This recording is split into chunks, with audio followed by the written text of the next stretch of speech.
Salibonani izihlobo ezithandekayo, samukelana njalo kusifundo sethu sechumi lanye.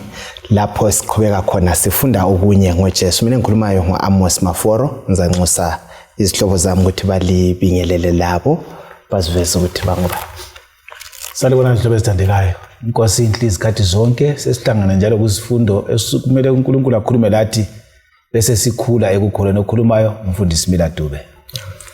Siyabingelela sihlobo ezithandekayo balaleli lababukeli lapha endaweni ezikhona okhulumayo ngubongani Nkosi Dube. Ngiyalibingelela lonke balaleli lababukeli ngegama lenkosi yethu Jesu okhulumayo nguNozinhle Mpofu. Siza kuba lomthandazo sisandulela isifundo sona lesi kasikhulekeni. Baba wethu okhona ekhaya ezulwini lalapha emhlabeni, siyabonga msindisi ngamathuba njengawona lawa osinika wona ukubana siphenye izwi lakho. Sinxusa ubukhona bukaMoya eNgcwele ukubana asichasisele ngcono amaqiniso akulona leli lizwi bese siphila ngawo. Phathisa abalaleli, uphathisa ababukeli, sonke ngamaqiniso njengawona la silungele ukuzwa kwakho sokusondele kangaka. Sokupheleliswe konke sicela ukuba khona ekhaya singabasindisiweyo ngenxa kaJesu siyakhuleka. Amen. Amen. Siyabonga kakhulu. Siyalamukela izihlobo zami. Kalokho sengitshilo isihlobo sethu sithi sona okusibuyisela emuva. Yazi indaba yokukholwa le luhambo. Sisuka kwesinye isigaba sisiya kwesinye isigaba. Kanti vele ulimi lona lolu ungezwe umuntu esekhuluma ngokubuyiselwa emuva ukuthi kukhona thizo kungibuyisela emuva. Kuyabe kuhambe njani? Kumbe sike siqale sikhulume ngalokho mfundisi Dube, umuntu angathi umbisele emuva kumbe kukhona osokunyenza ngihlehlele emuva ngifa amagama njalo kuyabe kuthena. Nxa umuntu esenza ulutho ukhangela inquba phambili, right, ukuthi ngisuka lapha kulesigaba ngisiya lapha nansi lapha kodwa bese lezinye izinto ezikwenza ume khwimilili kumbe zikudilize lokade wakha, right, othi ngifanele ukuthi umuntu uliyakha indlu kubuye isiphepho ihodloke yonke idiliki. Thenza ukusiqalisela phansi sesiqalisa futhi phansi sesibuyele emuva. So ukuthi into kade uyikhangela ukuthi iyahamba ibuye futhi uqaliseka ukuthi uqalisele khona ukuthi ukubuyisela emuva. So isifundo mbona sifuna ukusifaka esigabeni sokuthi silohambo lokukholwa esiKristwini, kodwa kulezi zinto ezisibambayo ezinye zisibuyisele ukuthi siqalise futhi ukuthi ungani siyacatuzela nathi sesigijime ekukholweni. Right. Izinto esifuna ukuthi sike sizikhangele kulona leli iviki, izinto ezisibuyisela emuva. Kalokho sesichilo ukuthi sisehambeni. Okunye kungaba kuyini okuyizinto okusibuyisela emuva manje? Ngicabanga ukuthi nxa siqathanisa lesifundo sanamhlanje sikhangela ubudlelwano bethu loNkulunkulu nxa sobuthe bafika kwelinye izinga. Kulezinye izinto ezithi zingasifikela empilweni, kungaba ukuhlupheka, ukuswela imali, ukufelwa, kwenza ubudlelwano lobuyana bubuyele phansi. Kumbe ucina ungasamzwisisi uNkulunkulu, wena usuke wamzwisisa waba lobudlelwano obuhle, ubudlelwano lobuyana bucine bungasabuhle njengasekuqaleni. Ngile mali angisela mali sengifelwe. Lezi zinto ezingenza ngicine ngingasamzwisisi. uJehova lo ku Deuteronomy 28 kuthiwa uyazambusisa ngingena ngiphuma. Nxa ngasabusiswanga kumbe sengifelwe, impilo iphela kimi, sengibona ngani usengihlanekele. Izinto esafuna ukuthi sizithinte namhlanje. Kukhona ungakwengeza iko kakhulu sikhuluma ngalokho nje. Izinto ezisibisele emuva. Nxa sikhangela isifundo ekukholweni yabo suhambile. Nxa uqalisa wabhaphathizwa wangena ibandla, wasubhaphathiziwe waqalisa la ukufunda imfundiso yebandla, bese kubuya nje umzalwane unyathela ikhonza. Uhlehlele emuva udansa buye chechi. All right. Kulokunye kubazalwane indlela esiphathana ngayo okusenza futhi sicine sinjani sihlehlela emuva. Kule ndatshana esitshelwayo lapha untombazana uthi ephandle siyangakibo abese liqala kunethwa lezulu. Nethwa lezulu egijima esiya ngekhaya. Uthi esiya ngekhaya sesiyafika ngekhaya kuthiwa uyama kwesinye isigaba akhangele phezulu, uyise umkhangele, uthe fika ngikhaya engena endlini, uyise abesembuza, izulu lalisina kunomdumo kubaneka, uyise embuza uthi kanti ngiyakubona usima lapha kanti ubusenzani phakathi kwesiphepho esingaka. Wasesithi ngike ngathi ngike ngiphoze mbijana, ngiyime mbijana, ngikhangele phezulu ngoba uJehova bengithatha isithombe, you know, phakathi kweziphepho umntwana wabakwazi ukuthi nyama ngike mbobotheke. Yikho sifuna ukuthi sike sikukhanyele. Ngizacela Mandlo usipalele indinyana yethu okwaziwa ngekhanda bese sixoxa ngayo singene kwisifundo sethu.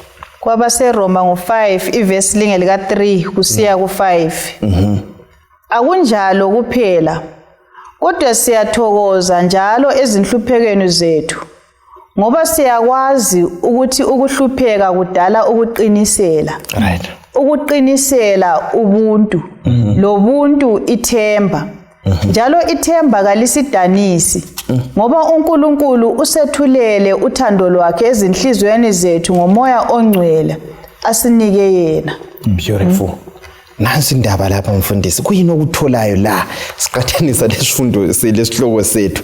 Uthini kanti uPaul ehambeni lethu? Uthi sithokoze kuthe uPaul uhla achaye ukuthi emhlabeni esikuwo asomhlaba owezibili boco lobunandi. Right. Ngenxa ukuthi ngumhlaba okaAdam owileyo kulezi inhlupho. Anti lo Jesu mathupha esimkhonzayo uthi ku6 verse 33 lapha ngumathe uthena emhlabeni lapha ngisebenza kuhlupheka. Kodwa manini isibindi ngoba ngawunqoba la ndizakunqoba. So indaba yokuhlupheka lezi inhlupho ayiyenziwa ukuthi usuwonile. Right. Ayizi ngoba kulokunto esingene emulini. Ingxenye yempilo ngenxa yamasesonweni. Yikho lapho uPaul esithena akunjalo la nxa silezi inhlupheko siphakathi kwezinhlupho asazini ukuthi inhlupho ziletha ukuqinisela. Right. Umuntu abesebekezela abesekwazi ukuthi lokho ongikukho akusizo kuhlale kukhona kulokhu ngokuyisigaba okudlulayo, ngoba uJesu wathembisa wathi ngiyabuya ngizolithatha. So nxa silolu hambo sikhangela ukuza kwakhe okuzaqedela lezi inhlupho. So uPaul usinika isiqiniso ukuthi lokho kusisenza sithathele emuva singakukhangela, sikhangele uJesu onguye umnikazi ohambo lolu ozayo sinqoba ngaye. Sinqoba ngaye. Nxa ngikuzwa kahle uthi ukuthi mfundisi ngeke thina sabona ukuthi indoda le yabekezela ingela mfazi omhluphayo. So kumele kube lomuntu ukuthi sibone phela ukuthi uyabekezela. So inhlupho zi right, ziyalungisisa isimilo sethu. Ziyisikolo. All right. So bengikhangela lapha ukuthi isifundo sanamhlanje sidinga ukuthi sikhangele inhlupho ngelinye ilihlo. Right. Singananzelela ukuthi inhlupho lezi yizo ezenza ukubana sibuyele emuva, kukanti zona zisilungele. Ngeke ngakhangela nje ngathi nxa ukhangela nxa ungazange waba lenhlupho njengoba uchile awusozube lakho ukuqinisela, awusozube labo ubuntu, awusozube labo ithemba. So ngezindlela nxa singena phakathi kwenhlupho sikhangela ukuthi ekupheleni kwakho konke kumele sibe lethemba, sibe lokuqinisela, singaboni angathi inhlupho zizwe ukuzosibandezela kuphela, sakhala kuphela. Ngize ngicabanga uSister White nxa ibhala kubhuku lakhe uMind, Character and Personality volume 2 uthi ngezinye izikhathi uyakadlule ezikhathini ezinzima aswele imali. Engaswela imali akwenzayo ukuthi uyalinda uNkulunkulu engabona sokufanele uyamnika yona leyo imali nxa ibona ngesikhathi esimlungeleyo. So lathi sikhangela ukuthi siphila phakathi kwe-great controversy, impikiswano emkhulu maforo isesiqongweni esikhulu ukuthi izinhlupheko zizabuya ngokwanda zithiyana lenhlobo. So kuyadinga ukuthi sikhangele inhlupho ngelinye ilihlo. Kakhulu. Yes. No maforo umana nguthathe njengokuthi isotsha. Right. Yabona nje ngikhangela inhlupho ngeleseni yethu le ngibone kuyitraining yesotsha. Kunjani? Isotsha nje ngiqeda kuba lesson ngathi isotsha ukuthi asikho sotsha ngebizo. Isotsha ngecharacter. All right. Ngesimilo sa. Ngoba lihambe through i-training, wahamba laphana wagijima, wathatha ama-test, wayeqa laphana konke i-training yana seyenzile kwabe sokukhipha isimilo sobusotsha phakathi kwabo. Alright. So ngithe ngikhangile lesendle ngabona ukuthi ngamafitshane isitshela ukuthi inhlupho ezisehlelayo thina. Inhlupho lezi ziyasilungisisa ngoba yize seziproducer into okuthiwa i-character, isimilo somuntu. Kakhulu. Hey, kumnandi lokho. Ake sike sikhangele iziphepho zempilo. Impilo le kwakutsho umfundisi uselethe indaba yosotsha impilo esikiyo. Kwatsho ukuthi ayiso carpet le. Umgwaqo lo awuthiwa imashingone carpet.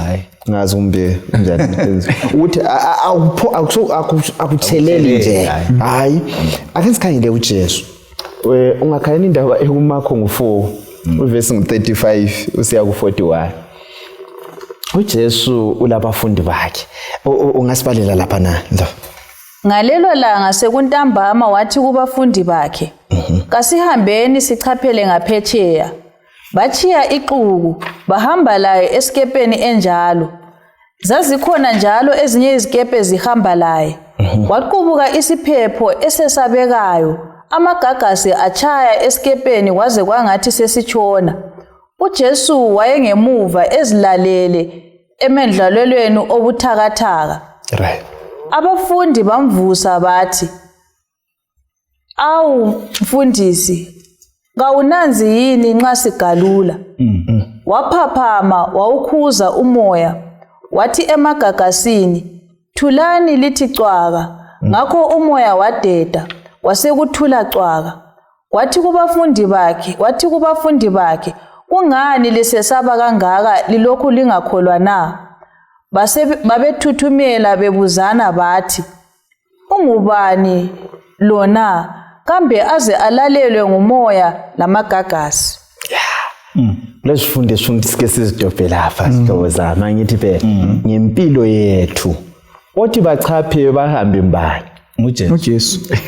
Nxa besibala kuhle la kuthiwa ayisiso sodwa isikepe esasikhona ngithi phela. Yes. Kodwa nxa sokhulunywa ngesiphepho khanya isiphepho sihlasela isikepe esisodwa. So kwesisikhathi siyabe sibaningi khona ngithi phela. Bose kungani ukuhlaselwa othile. Ufuna isitha phela laba nxe ngabangani. Ake sitholeni izifundo singasiyazithola. Kundatshana le sifundani kakhulu sikhangela iziphepho zempilo. Okokuqala wathi ngikhulume ngokuthi uthi izikepe zazizinenge. Right.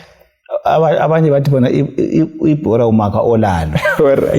Owayefunakala nguJesu wayesesikepeni. Leyo sonto ayisitha sikaNkulunkulu esinguSathane. Right. So isiphepho siqonda isikepe silo Jesu. Yeah. Ngifuna ukuthi kumlalelo mbukeli wena okhondwayo lokhonza nguofunwa nguSathane. So ngabona inhlupho zibuya ungahlupha ngenhlupho lezi. Khangela uJesu umnikazi wokukholwa onguye ukuthi mntana ngilandwe ngenxa yakho la suka umukhuze ngoba lapha kuthiwa wakhuza la. Uyakuza inkulumo zethu sithi hayi abangakholwayo bahleli kahle. Uyabona vela ayisibo bahlasela. Abalabhora. Right. So inhlupho okuthiwa iziphepho zempilo. Right.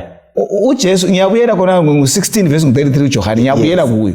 Uthi emhlabeni lo liza kuhlupheka kodwa manini umhlaba lo bazalwane ulenhlupho. Right. Ziphi kulokugula. Right. Ziphi kulokufa lokufelwa. Ziphi kulezimpi kanti iAmerica ibhizinisi ibulele yaqeda abantu izinhlupho zona ziyani. Right. Ziphi kulabantwana abangavuka bekuhlamukele wenze konke wafundisa wathi bavuke bedakwa bonke. Ziphi kulomkakho okuthandileyo wathi sweet la villa chata livuke sechana. Ziphi kulokuzwe nje udonduke enkonzweni namhla ukuthi ngahambi izinhlupho kodwa uJesu tena manini sibini yindaba esho njalo lapha kulesi umlingiswa wendaba yempilo ukuthi ungene esikepeni wathi asambeni ngale uhambo lolu ngolwakhe nohambo lesiKristu ngolwakhe isikepe sempilo esihamba kuso so yena ukhona futhi uenza ngani ulele kalala ukageni wenzela thina esilalayo ukuthi ngifuna ukubona ukuthi nxa sengilelela wangathi vele kuselele sesifile yini. Ngifuna ukukuthembisa nale mbuzo uJesu kalalanga kulesi sikepe sempilo senhlupho zonke ngisiqambile lezinyo zaziyo esingakwenza yikumvusa ngomthandazo yikumvusa ngokuba liBhayibheli yikumvusa ngokuya enkozweni singenze njalo uzakhuza iziphepho zime. Nandi indaba le nxa sikhayela indaba yesiphepho. Mina nginanzelela khona lapho ukuthi ngezinye izikhathi lathi siyafikelwa yikwesaba. Right. ukwesaba kuphikisana lokukholwa. Yeah. Siyadinga ukuba lokukholwa okubambekayo, ukukholwa okulenkani, okokuthi lanxa kuvunguza uJesu ngendlela aye peaceful ngakhona phakathi kwesiphepho usinika insilela yokuthi lathi izinto zingahambi sibe njengomama lwana ukuthi it is well, right. So nginanzelela ukuthi uNkulunkulu lo esimkhethileyo uthembekile lanxa engazange wenza njengalokho esikukhangelile. Lapha phela yosithi kawunaki ukuthi siyafa. Okunye lemlomo yethu lekanengi sithuka uNkulunkulu kumbe simfake lapho ungamelanga bekhona ngokuthi kwangani ngumuntu ongelandaba ulele uyabona ukuthi lawo endlini kwampanoza ukhona siyalamba ukhona siyalamba. uNkulunkulu kasimnikeni indawo yakhe ngoba uyenelisa ukuthi athulise noma yini, ukungabi involved kakho akutsho ukuthi kanaki. Kuzwe kahle Uyanaka. Ake simethembene angithi be kwesinye isikhathi siyabasolo baba labo ukuthi ukhona apha kusithumeka kangayo asimethembene. Ngifuna uku-addressa indaba leyi ngibuya kuwe lapha mfowethu, indaba yabantu abalenkambo i-experience. Anti silethelwe lapha kuthiwa abafundi laba babe lenkambo yokugwedla isikebe. Kodwa lapha bazama yonke umdala uzilalele lapha. Kwesinye isikhathi lathi siyangena ehluphekweni sizame konke singakwenza ngenkambo yethu ngeexperience zethu ukuthi sithina senelisa ukusebenzisa lokhu lalokho. Sihlobo ezithandekayo, nxa sokubuya empilweni asihleni siye kuJesu singazidingela ukuthi singenza njani. Yebo. Xa ngikhanyile lapho uMandla useke wakuthinta kuthiwa babuza uJesu bathi kanti Jesu awunaki yini? Alright. Ukhathali yini sisifa? Right. Akubezwe nxa bengangena ezinhlupheni baqalisa ukuba lembuzo eminingi kuJesu ukuthi kanti Jesu awukhathaleki. Sengathiwa uJesu akalandaba lathi. Yeah. Ungakhangela khona apha abafundi uJesu enalo wayebuye iplan of salvation to save humanity. Right. So nxa ebuye iplan eyicebo losindisa ukuthi lizosindisa abantu laba balapha bafika bembuza uJesu ukuthi kanti Jesu wena awunaki yini sisifa? Hey manje. uJesu ebethi nxa esekhuluma lapho uthi kathi waye nganithwa lina alilakhulu. Right. Hayi kathi nganto alilakhulu lihamba lami kodwa lilani so okunye kuhlupha ukuthi asilakhulu kuJesu. Nxa kade singakholwa kuJesu. Right. Uthi even ukholo nxa kade ungaba nganye intanga yemustard. Untanga yemustard beliza kubenelisa konke lokho. Babengathulisi isiphepho. Indaba yokulala le wathinta wathi wayengalalanga uJesu. Kukhulunywe lapha kuthiwa actually lapha elele khona lapha ekhona yikho okuchayelwa khona isikephe. Kuyini singabe siyakuthola la ikakhulu lapho uJesu ayelele khona ukuthi ngithanda indlela okubeke ngayo ukuthi ngani anti iBhayibheli lithi lo ogcina uIsrayeli kawozalali. So akudingeki ukuthi sethuke. Ngithanda ingoma yabantwana ithi with Jesus in the verse we can smile as long ekhona asethuke. Ngenxa ukuthi uphakathi komkolo kuthiwa nguye wayehleze endaweni lapho kuhlala khona odriver ochayelayo. Alright. So ngenye indlela wayebatshengisa vele yini iphethe intambo la ingaze libona ngani ngilele ngithi khangele ngoba lesiphepho leso wavela wathi asihambene ekwazi ukuthi sizavuka phambili. Wathi ngifuna ukuyakhulisa ukukholwa kwabo ngihamba labo bekwazi ukuthi indaba yokuhamba kasilo lwabo. So ngifisa ukuthi ngithi kubalela babukeli indaba yokuhamba lesiKristu aso yethu. Yaqaliswa nguJesu, isihamba lo Jesu iyaphethwa nguJesu. Okumele sikukholwe lokwazi ukuthi okuvukileyo konke asibizeni yena. Ngoba nxa ebiziwe kathuli ngoba kuthiwa ngavela sukume uyakwazi ulimi lesiphepho wakhuza kanye. So ulimi lomtshado uyalwazi. Hey manje. Ulimi labantwana abahlobukileyo uyalwazi. Ulimi lomzimba ebuhlungu lemikhuhlane uyalwazi. Lo limi lezimpi singambiza uyakhuza uJesu. Kulamandla. Amandla yes. Mandlo nxa sikhangela uKorinte wesibili ngo5 verse ngo7 lele ethi kasihambi ngokubona sihamba ngokukholwa. Sikhamba ngokukholwa. Kungasinceda njani ehambeni lwethu lokukholwa nxa siwele izinhluphekweni? Zonke lezi inhlupho esizithintile khona lokho ukuthi sihamba ngokukholwa hayi ngokubona okubambekayo. nginanzelela ukuthi sokungasincedisa ukuthi imbono yethu ingabi seduze kulokho okwenzakalayo. Kodwa sibheke kuJesu. Konke lokho okunye kuza kuba kufiphale kube kuncane. Singananzelela singakhangela izinto ngendlela eziyiyo yona kuyethusa. Ungakhangela amagagasi uyaphelelwa ngamandla, ungakhangela inhlupho oyabukhangela ubhekane lazo uyabona ukuthi lokho angeke mphumi.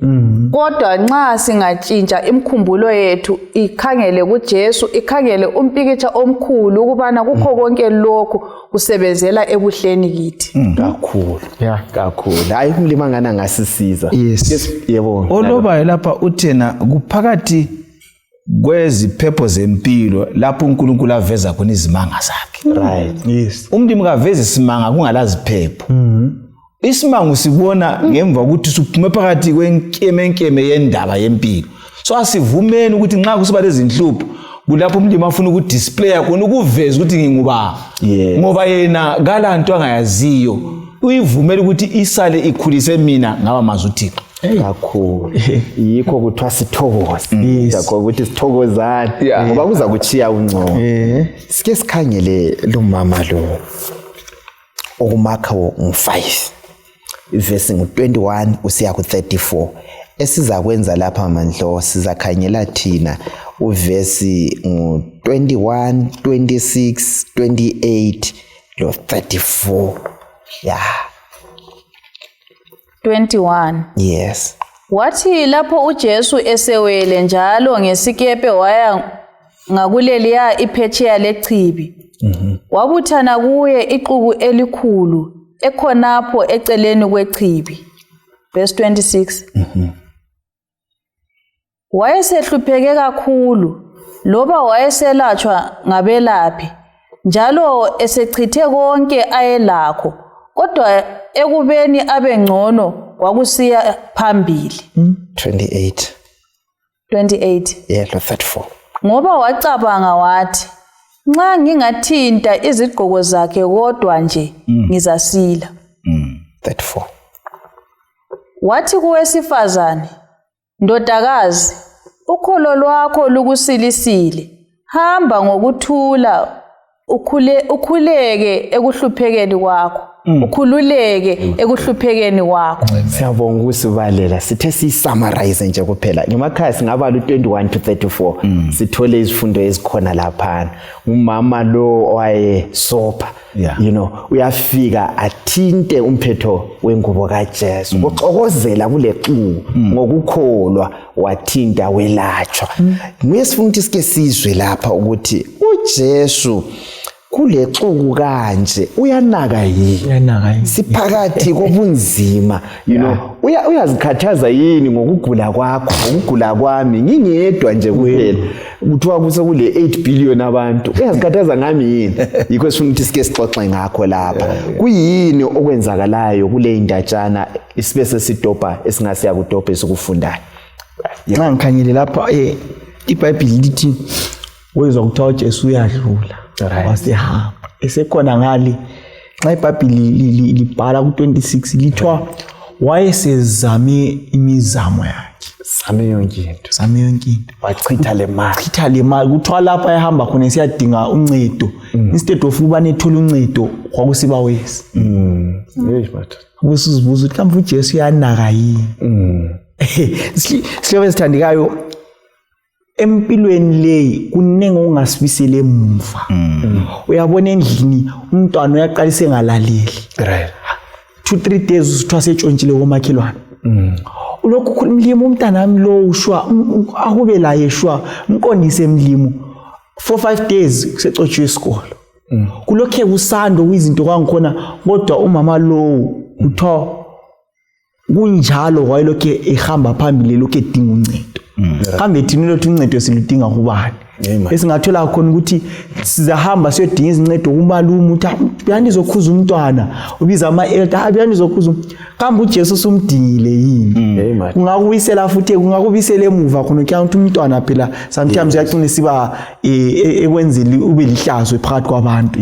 Yes uqinisa ukubisela emuva. So into esizithola khona apha ngomama lo imikhuhlane iyabuyisela emuva ugule ubiza abadala bebandla befundisi kuzilwe kube worse kalokho esinye umuntu agcina ethi hayi there is no balm in Gilead sephuma sehlehlele emuva mina engunanzelelayo ukuthi sithola ukuthi uJesu vele wayephakathi komsebenzi usuka uya kwaJairus ebese ehlangana lo mama lo ukuthi uNkulunkulu bakithi phakathi kwezinhlupho uyathatha amathuba akhe ukuthi ame emela wena ngiyacabanga ukuthi uJairus lo wayengakhathazeka ukuthi lathi ngale sile emergency kulokunye okuphuthumayo uNkulunkulu uyasithanda uyasinakekela lanxa thina singakunanzelela umama lo wayengakwazi ukuthi uJesu kaphelelwa ngayiprogram ubhizi ebubhizini bakhe waba lethuba lokuthi adlule khonapho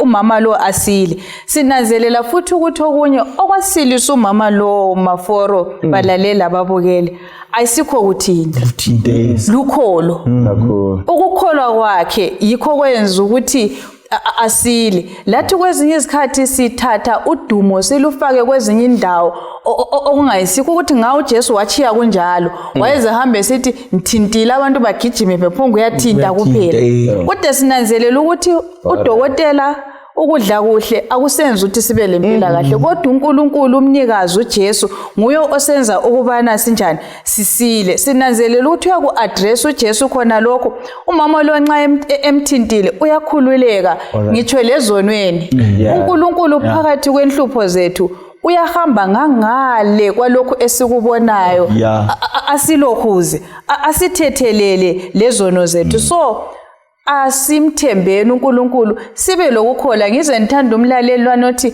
Nkosi siyakholwa siza ungakholwa kuye umlimo kasisize endini le nalo siyabonga abalali labukeli mina umama lo ngikhuthaza kakhulu ngokuthi uthena kuthiwa wazikhuthaza ngokwakho wathi ngingabamba kuphela umphetho ngwakhe wazikhuthaza encourage yourself ukuthi wathi ngizikhuthaza wathi ngiyebamba ngibona into ezimbili la uyakhuluma lapha umisi lokuzane Mpofu lapho ukuthi wasithiswa ukukholwa but ukukholwa kwakhona kwaba lemisebenzi yokubamba so ungakholwa ngalamsebenzi awusokusebenza so umama luthena ngifuna ukuyathinta ukukholwa kwamfuqa ukuthi hambe bamba usila ngokumthinta nxa ngingabuza abalali babukeli uJesu mthinte nga ngoba enkambeni yokukholwa leyi sizasiliswa ngokumthinta umthinta ngomthandazo umthinta ngokuthatha ilizwi lakhe ngoba nxa ubalilizwi ukhuluma lawe yena lawe ukhulume laye ngomthandazo ngimthinta ngokuhlanganyela labanye emthandazweni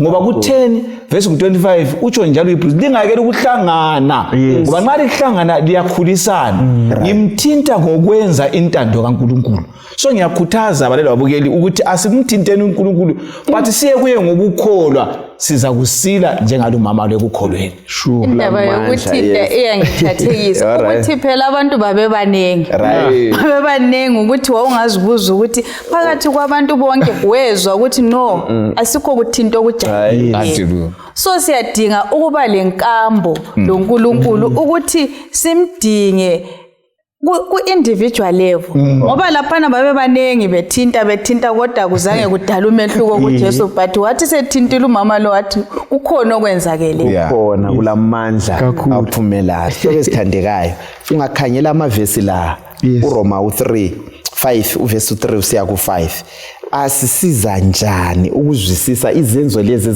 ezenziwa ngumama lo indetshinyane yokwaziwa ngekhanda leyana nxa kade sikhanyela ikakhulu intokozo simele sibe layo ngokuhlupheka lo kakhulu ngoba antuthi nxa ukuhlupheka ungabekezela kukho kukunika uqiniseka kukunika isimilo bese kunika ithemba kuthiwa kalidanisi ngoba ithemba nxa ulalo likunika ukuhlala ujolozela ukuthi kukhona engikukhangelenza kubamba uPaul wathi angikakutholi kodwa ngiyahahabela ukuthi kwenye ilanga ngikubambe so amavesi asiqinisa ukuthi singethuki phakathi kwakwesidlula kukho njengalo mama lo qhubeka uhahabela uzuyefika umbambe impendulo ikhona kwenye ilanga kakhulu hayi Sihlobo esithandekayo uthi ngikhangele lapha na kuvesi ngikuthethe ngakwenza i-food chart lani sasiyenza laphana ku geography ngithe nxa ngikhanyele ngithethe ukuhlupheka ngakufaka ukuqaliseni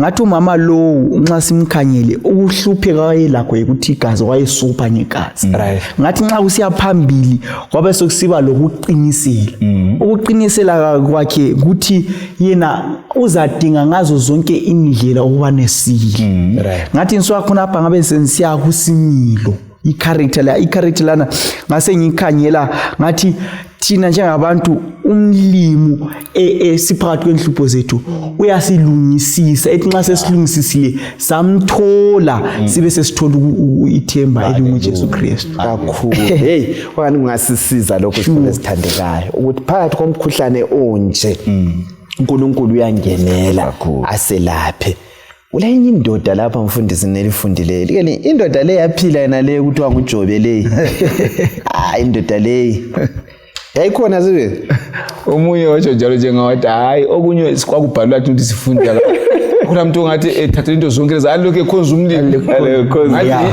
ngambe nathi ingqondo yesono ungabe uzamkhulu ukuthi wayekhona akuna wabhala engaphilanga eBhayibhelini ake msikhanye bathi ngokwakhathesi indoda le yayinothe kakhulu ngamfaka kubo billionaire if not trillionaire yayinothe kakhulu inotile amakamela elendoda le lenceke wayilasho sihlangana loJobe la kuJobe ngo1 verse ngo1 kuthiwa yayikhona indoda elizweni leUzi angithi phela yayixwaya ukubi iqotho inothe kakhulu injalo siyananzelela lapha ungakhanyela uJobe ngo1 ivesi ngo14 usiya ku17 ulahlekelwa impilo inotho yakhe yonke inotho yakhe yonke chaphaze okwesibili kuvesi ngo18 usiya ku19 washonelwa ngabantwana bonke uyabona kusifa inotho kuphichabala inotho lenceke zachabala khona lapha sokuchabala labantwana abalichu ngosuku olulodwa angithi phela then kwase kulandela impilo yakhe wahlaselwa oba lomkhuhlane omnye omalisayo kuvesi ngo7 umama laba baphuzi phela laba nxa ungasela into leso thoka uJehova wakho uzifele uyevele wayezefile so mbona lobudlelwano bakhe lomkakhe babamunyu la kwabamunye bese kubuya labangani mfuletha nje izinto ezalahlekelwa nguJobe sicomba nje umpikitsha so sikhanyela ukuhlupheka kukaJobe kunje usuhlupheke kanje whether ulahlekelwe imali ulahlekelwe inotho ulahlekelwe ngabantwana izihlobo kuyakhonzeka na kunje yikho sifuna ukukhanyela la uJobe uphendula esithini kumbe sibalele bese sixoxa la uJobe ngo19 ivesi ngo23 usiya ku27 sizwe impendulo bese siqathanisa sikhanyela ukuthi singabe sifundani ngale ndoda uthi ngabe amazwi ami ayalotshwa ngabe abhaliwe emqulwini ngabe athwetshulwe ngensimbi phezulu komnuso loba agujwe edwaleni laninini ngiyazi ukuthi umhlengi wami uyaphila lokuthi ekupheleni uzakuma emhlabeni uzakuthi nxa isikhumba sami sesibhujisiwe kodwa ngikuyo inyama yami ngizambona uNkulunkulu mina ngokwami ngizambona ngawami amehlo mina hathi omunye inhliziyo yami iyagubhazela ngokulangatha ungaqathanisa loJobe ngo23 uvesi ngo8 usiya ku12 uJobe lo impendulo yakhe usithwele lapho manje verse 8 siya ku12 bese sixoxa kahle la kodwa nxa ngisiya empumalanga yena kakho khona nxa ngisiya entshonalanga kangimfumani khona nxa esemsebenzini enyakatho kangimboni angaphendukela eningizimu kangiboni lokuthi chazi kwakhe kodwa uyayazi indlela engihamba ngayo nxa esengilingile ngizaphuma senginjengegolide inyawo zami bezilokhu zilandelana lezinyathelo zakhe ngalela endleleni yakhe angaze ngaphambuka 12 yokugcina angigudlukanga emilayweni yezindebe zakhe. Ngiwenze igugu amazwi omlomo wakhe ukwedlula isinkwa sami sansuku zonke. Nansi indaba. Ya. Sike siphendule esincedisane kunenge okusilahlekelayo empilweni. Kwesinye isikhathi kube ngani uSathane ulwa lawo wedwa umhlaba wonke wona lo. Ya, nansi impendulo esitholayo singathini nga. Sinikwa isifundo esikhulu lapha balalela abukeli ngoJobe ukuthi ulandisa indlela ahlukuluzwe ngayo nguSathane. Right. Abese veza ukuthi ingaphakathi yakhe lokhu imile kuNkulunkulu. Right. Ngoba uvesi ngu25 ka19 la iyehle ngiqeda amandla ukuthi lundoda lo uyisibonelo sokuphila ubambe uKristu wamethemba. Uthi ngiyamazi umsindisi wami uyaphila. Right. Ukhuma ukuthi uyamazi yena kodwa ubona isikhumba la. Right. Uthi la nxa sengiphihlikile kodwa engikwaziyo ngiza kumbona ngamamehlo. Right. Nanku kubekezelo kule thembe lingaboniyo. Ukuthi uphakathi kokufelwa kulanda ukuthi ngiyamazi owami umsindisi uyaphila. USathane egwaza kanje egumeni la kodwa ekucineni siyahlangana. Ngiyamazi ngingalakudla nginje. Ngiyamazi umthetho wami usuchithekile unje kodwa ukhona umthetho ongachithekanga. Sinikwa isiqiniso sokuthi inhlupho zalomhlaba kazisusa usindiso kaJesu. Okwethu ikubekezela, ikukholwa lokubambelela. Onoba zathena siphakathi kwezinhlupho silingwa nguSathane njengoJobe kodwa kumele sikwenze ikumazi esimkhonzayo lesimkholwayo. Nansi indaba sihlobo zami ekukholweni kwethu singahle uyazi iningi lethu sisukile mandlo ekukhonzeni ngenxa yenhlupho. Yes bo. Xa ukhangeni lapha kuJobe ngo18:21. Right. Uthiwa uBildad lapha lo Shuhite bakhuluma lo Jobe ngoba ngabangani bakaJobe. Right. Xa bekhuluma lo Jobe bathi kathi Jobe kuyakhanya phela lapha ngendlela ono osebuhlungini ngakhona ukuthi kulento iphambanisela umuntu. Xa uhamba kuJobe 1:1 kuthiwa yayikhona indoda elizweni langabi lase Uzi ngumlimi wayekhuluma lapha nesithi indoda le elizweni lase Uzi kuthiwa imsulwa phambi kwabo.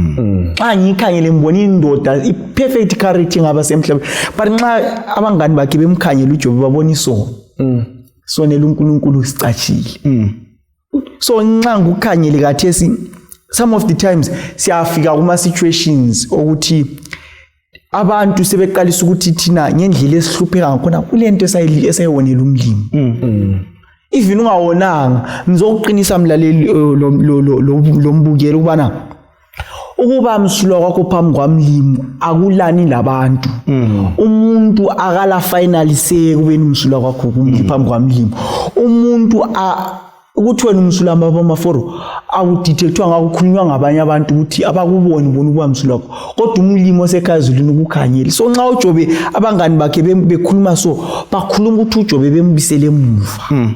Kodwa uJobe uyabambelela ngoba uyakwazi ukuthi yena umsulwa phambi kwamlimi. Abanye baze begcine belahla ukukhola bethi alright mana ngiyotshontsha kantsho lithe ntshontshile. Imbe batsho njalo ususenza khona kabakutsho. Siyabonga nje. Nginanzelela ukuthi ngezikhathi ezinjengazona lezi maforo kulula ukuthi uzibuze ukuthi kanti uNkulunkulu wangona unjani. Sungamblema ukuthi ubungaphi abantu abami besifa, ubungaphi ibusiness.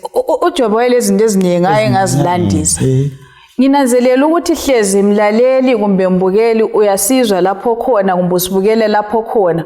Kukhona okunye empilweni okungazange kwahamba kahle wabona sengazathi wonke kwenziwe nguNkulunkulu. Ungananzelela lapha uJobe wayengazwisisi ukuthi uhamba njani. Kodwa thina kathi sesizwisisa ukuthi siphila phakathi kwempikiswano enkulu. Ungafunda uzathola ukuthi uJobe izulu lalibheje ngaye.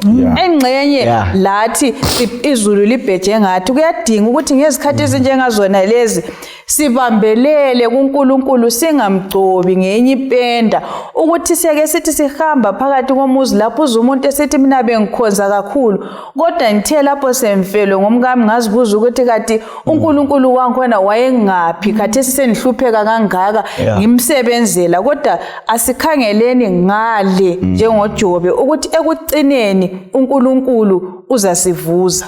hey uJehova uthembakele sure. Kulomcabango omunye futhi esilethelwayo lapha ngabazalwane ukuthi izinto lezi ngezesikhatshana Korinte wesibili ngo4:16 to 18 ngokwesikhatshana uyazi nxa uwazi ukuthi into le ngeyesikhatshana ungazikhathaza yini ngento engekho permanent temporary mfundisi ukwazi ukuthi lokhu kuyadlula kanti ke singabakwazi ukuthi ngokwesikhatshana sile kunaphakade esilindele asikuthengisa ifa lethu sihlobo esithandekayo so asifithi silokho sifithizela amazwi akuRoma ngo5 ivesi ngo3 usiya ku5 kulezifundo simele sizifunde futhi ngoJobe ukuthi sibekezele sibambelele size sechaya indaba nxa ukhanyile lapha ngendlela abangane bakaJobe abebekhuluma ngabo ngabe uJobe wama labo bangani labana besithi hayi uNkulunkulu kulokho umonele khona kuma ngabe walalela umkakhe esithi hayi wena thu uNkulunkulu wakho lo ufika kanjani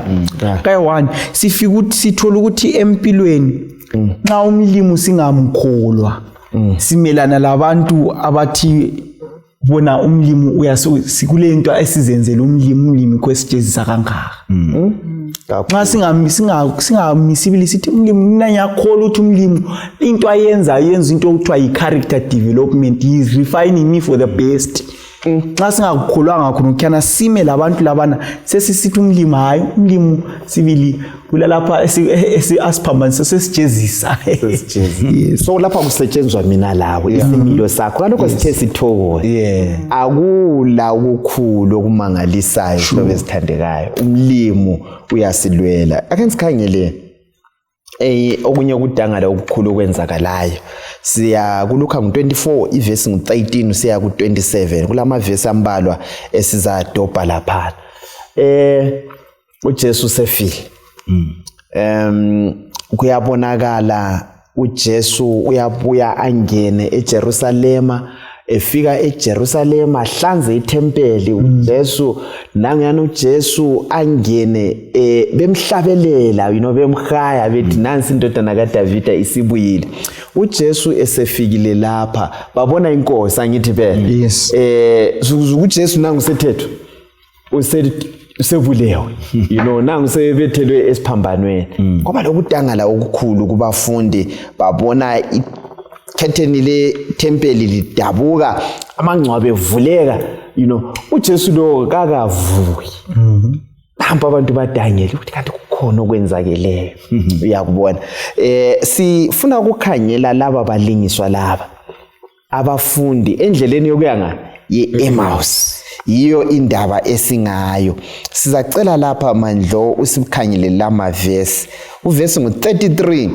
lo 34 behamba endleleni besiya eEmmaus kulama verse lekaloko benchila ukuthi sizafuna from verse 13 usiya ku 27 kumbe qalisa ngo13 lapha ukuze kube lo mucho uyegcina ukhangele uthi verse ngo13 uyefika ku 16 wathi ngalelo langa ababili babo babehamba besiya emzini owuthiwa yiEmmaus ongaba ngamakhilomitha ali11 usuka eJerusalem babekhulumisana ngakho konke okwakwenzakele bathi belokhu bekhuluma bebonisana ngazo lezi zinto uJesu yena ngokwakhe wabaqhuma wasehambisana labo kodwa abaze bamnanzelela ukuthi nguye.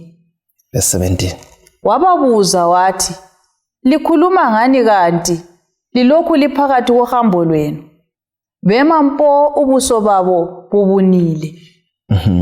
Ubuso bamba ovesi ngo 34 33 lo 34 lo 38 bese sixoxa la. Bahle bathi lothu masinyane babuyela eJerusalem khonale bathola abali11 kanye lalabo ababelabo bebuthene ndawonye besithi kuliqiniso inkosi isivukile kwabafileyo yabonakala kuSimoni. Wathi labo ababili balandisa ngalokho kwakwenzakele endleleni lokuthi uJesu bamnanzelela njani lapho aze ahlephune isinkwa. 38 secina ngayo. wathi kubo, kungani lihluphekile njalo kungani lilokuthandabuza ezingqondweni zenu? Nansi indatshana sizama ukuyiqinqa nje kuphela lapha. uJesu uhlangana labafundi lapha eEmmaus. Engqondweni zawo laba babengakabi kwazi ukuthi sevukile. Yes, sebehlangana laye base bamangala ukuthi wona kanti ngowangapho ongaziyo okwenzakele la. Right. Sifuna ke sikhangele abantu abadangeleyo. uJesu nxa engavukanga sithi kanjalo. Ngabantu ababengahlehlele emuva ngokholo lwabo ngoba babethembe yena. So nxa kunjalo kumbe izinto nxa zingasenzakalanga ngendlela ohlele ngayo kumele wenze njani empilweni? Okwakuqala banayo labukele ngifuna ukuthi sibambe umpikitsha lesunika oconjwe lapho ukuthi abantu laba ngamadoda akade khangelele ukuthi uJesu lo ovuso Lazaro, uJesu ozelwe phakathi kwabambona uzabe uyafaka umbuso wabo emhlabeni wakhe emhlabeni. Abe sekhupha ijoke la umbuso weRoma laliphezulu kwabo. uJesu lesevumile ukuthi athathwe abethelwe afe. Yes. Now sebezibuza babuyela nje baye emzini yabo la. Basuka eJerusalem. Bayaxoxa ukuthi sizwa kuthiwa kasekho engcwabeni manje uye ngapha. Kodwa yena phela wafa. Now konke ukuthi bakukholwa ukuthi wakukhuluma wathembisa ngabafundi bakhe laba kasoba yedeni. Umele ngabe bayakholwa kodwa ke ngenxa yenhlupho ezibabisele emuva sokuvalele inkolo ayisekho kubo lokukholwa kusekho kubo lokwazi ukuthi uJesu nxa ekhuluma wayekhuluma njani kabasamuzwa. Abe sengena isizathu sokuthi angene enkulumeni lokuhambeni lawo uJesu wasebexoxa ngaye. Sebekhuluma ukuthi kuthiwa khona uvukile, kuthiwa khona kasekho engcwabeni. Ukuxoxa ngoJesu kwamenza wabuya ngoba wayesevukile. Ngifisa ukuthi ngithi sonke empilweni yethu uJesu uyavuka nxa engasekho singakhuluma ngaye. Singamkholwa, sixoxe ngaye, sibale ngaye, siphile ngaye. Uyabuya azojoyina uhambo lokukholwa sisendleni kuye eEmmaus yethu yezulwini. Uzajoyina ubuya kuphela abantu baxoxa ngaye. Singandi sibhora lempi zabo Trump lempangazwe uyajoyina thini kakula sindiso lokuphakathi. uJesu ubuya kuphela kuxoxa ngaye abe sesiza kulelo hambo waseziveza ke sezivezile ukudangala kwaphela ukukholwa kwabakutsha futhi. Hey bantu angabuya aziveze empilweni singaxoxa ngaye uyasiveza. Inkuthazo esitholayo ake sibe lamathuba okuxoxa ngoJesu phakathi kwenhlupho lokudangala siku great disappointment xoxe ngoJesu. Mina nginanzelela futhi okunye sikutholayo lapha ukuthi kuyadingakala ukuthi singakhohlwa ukuthi uJesu uhleze khona ngazo zonke izikhathi. Lapho bakhathazeka ekukhathazekeni kwabo uJesu uhamba eceleni kwabo. Kwezinye izikhathi inhlupheko ziyasivala lenyembezi sikhala ungakhala kakhulu mafuri yabo ungasabona. Kunjalo futhi ukuthi sivalwe izinyembezi savalwa zinhlupheko ukuthi uNkulunkulu simnanzelele. Uyazi indlela asebenza ngayo uNkulunkulu ebukhoneni bakhe sisithi ever presence yakhe. Akaforce ukuthi azifake empilweni yakho nxa ungazange umnxuse la nxa kungazange kube le environment evumayo ukuthi abe khona. So lapha sithola ukuthi uNkulunkulu uhlezi elathi ngazo zonke izikhathi singakukhohlwa. Futhi singabi ngabantu abakwazi kakhulu ukudlula yena. Yazi ukuthi kwakuzayangisa ukuthi lo ababemxoxela ukuthi kawazi ukuthi kwenzakalani la. Wayengabatshela ngcono aze batshelele inye detail abangayazi. Lathi sometimes impilo zethu maforo kwangazathi siyazi kakhulu ukudlula umnikazi wempilo ukuthi memfisa ukuthi ngakwe kubanje kanti yena ulompikitsha ongcono ukudlula lokho mina engikukhangeleyo ngisithi ngiyazi.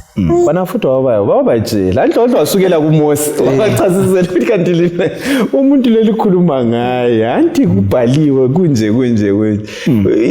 imnandi indlela oyiletha ngayo. Kwesisikhathi thina sazi ngcono sazi kakhulu. Uyayikhumbula indaba kaMartha lo Maria kuvusweni kaLazarus babemhambela phambili siyakwazi uzavuka kuvuko lolwa kanti uJesu ufuna ukuvusa khonapho so sifundana okunye ikakhulu sikhanyelela amavesi oRoma 8:28 uFilipi nxa sikhanyele ukudangala lokuhlupheka khona lokho into zonke zisebenzela ekuhleni kulabo abanjani bakithi lo mbuzo enguthandile lo wawubuzile uJesu kuLuka 24:38 ukuthi likhathazwa kuyini likhathazekile indaba lithandabuza umbuzo lo unzima right especially nxa ungakholwa ngoba iproblem kusekuthini nona ukholwa impendulo uthi mlincede ukungakholwa kwami right yikho uzanyenza ngikholwe nibe sensithi nxa nihlangana lezi zinto zonke mbekwazi ukuthi uJesu usakhona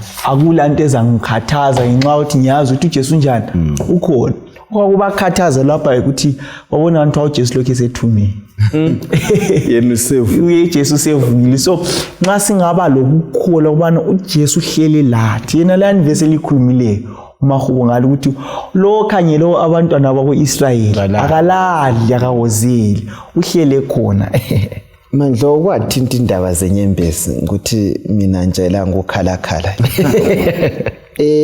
uMaria uthi ethola uJesu engekho ethuneni kuthiwa wayekhala uJesu wabebuya kuye wangamboni kuthiwa wacabanga ukuthi umlindi nje yes ke sifunkhuluma indaba yokubona uJesu ukubona uJesu kwesinye isikhathi inhlupho zethu ziyasitha uJesu singancedisana njani lapha sikufinqa kwinto lokho ikakhulu sise esiqongweni isifundo sethu indaba yokubona uJesu nxa sifunda ku early writings lapha ku page 79 kusiya ku 81 sinikwa indaba kaDade kaWhite right ukuthi ufaka phakathi kombono abe sefisa ukuthi ngabe uyambona uJesu amtshela insizi zakhe uJesu avele kuyamthungamela ahambela aqansela ephezulu azayemngenisa endlini abe semvezele uJesu ukuthi nxa emkhangela uJesu ukuthi wayesizwa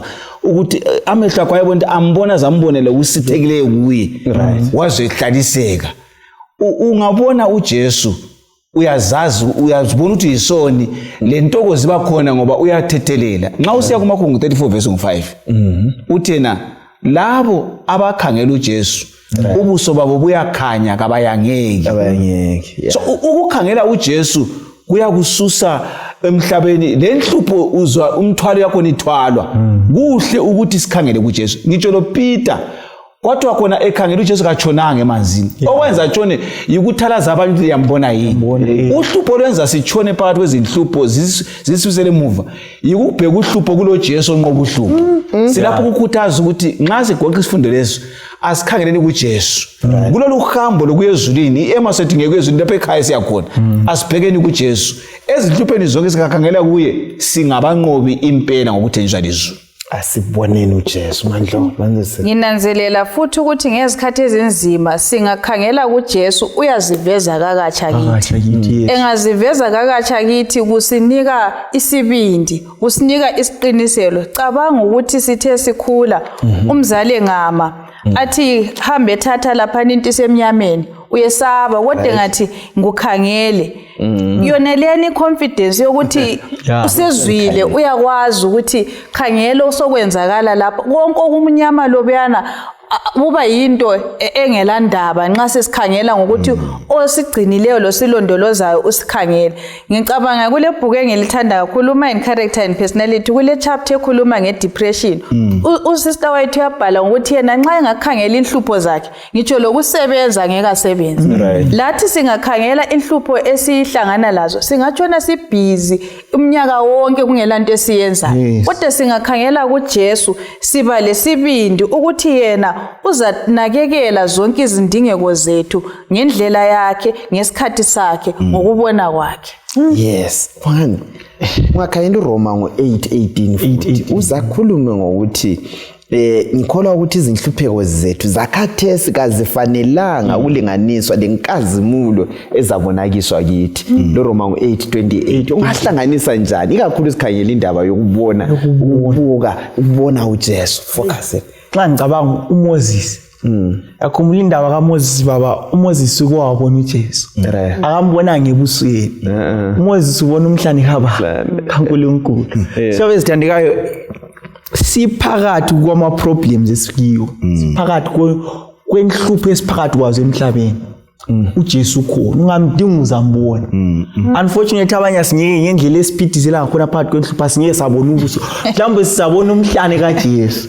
ekuboneni umhlane kaJesu sizasuka sikhazimula njengoMoses asingeke sasala sifana nxa ngikhanyele uRoma 8:18 laphana uthi lokho engikukhanyele ukuhlupheka kwami ngiyakwazi ukuthi kuyaphela mhlali naphakade and futhi umlimo wami ngizambona lokukhazimula kwakhe ngizambona phakathi kokuhlupheka esiphakathi kwakho sesingale inhlupho vela ukukhulumeki ukuthi mna ngitshwa indoda ngakhuluma kwakwethu lokho ukukhuluma inkazimulo esabe sesidlala ngale sinobe sithandekayo angideleli esingena phakathi kwakho kodwa sifuna ukukutsho ukuthi esilaye mkhulu esikuthenjisiweyo kukhulu asidingeni ubuso bukaJesu mandlo akuphetheni kwethu lapha inhlupho singagxila kizo yikho zimele inhlupho zimele zisondeze kuJesu kumbe zisekhatshana na inhlupho yizo okumele zisisondeze kuJesu